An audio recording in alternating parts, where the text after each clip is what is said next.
एका महिलेचा मृत्यू गूढ बनलाय। महिलेच्या मुलांना कुटुंबियांना हृदयविकाराच्या झटक्यानं तिचा मृत्यू झाल्याची माहिती दिली होती। कुटुंबीय घटनास्थळी पोहोचले आणि अंत्यसंस्काराची तयारी सुरू केली।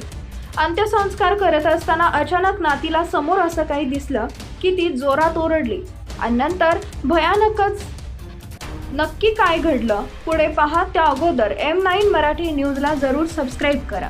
बिहारच्या मधुबनी इथं ही घटना घडली असून कानिजा असं मृत महिलेचे नाव असून ती सकरी पोलीस ठाण्याच्या हद्दीतील रहिवाशी आहे। महिलेची नातीनं पोलिसांना दिलेल्या तक्रारीत सांगितलंय की तिचे मामा सकरी इथं राहतात, तर तिचे आजी आजोबा त्यांच्या गावात राहतात। सुमारे महिन्याभरापूर्वी तिची आजी मामाकडे राहण्यासाठी आली होती, मात्र सोमवारी रात्री आई आणि मुलांमध्ये काही कारणावरून भांडण झालं। मंगळवारी सकाळी तिच्या मामाने आजीचा मृत्यू झाल्याचं सांगितलं। तिला हृदयविकाराचा झटका आल्याचं सांगण्यात आलं। यानंतर सर्वजण तिथं आलं आणि आजीच्या मृतदेहाची विधी करण्याची तयारी सुरू केली।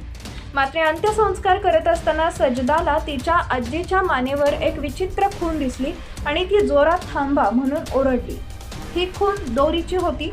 तिनं तात्काळ या प्रकरणाची माहिती कुटुंबियांना दिली। यानंतर कुटुंबियांनीही हे प्रकरण संशयास्पद वाटलं। त्यानंतर लगेचच पोलिसांना या प्रकरणाची माहिती देण्यात आली। माहिती मिळताच पोलिसांनी घटनास्थळी धाव घेत प्रकरण संशयास्पद मानलं आणि मृतदेह ताब्यात घेऊन पोस्टमॉर्टमसाठी पाठवलाय। पुढील तपास पोलीस करत आहेत।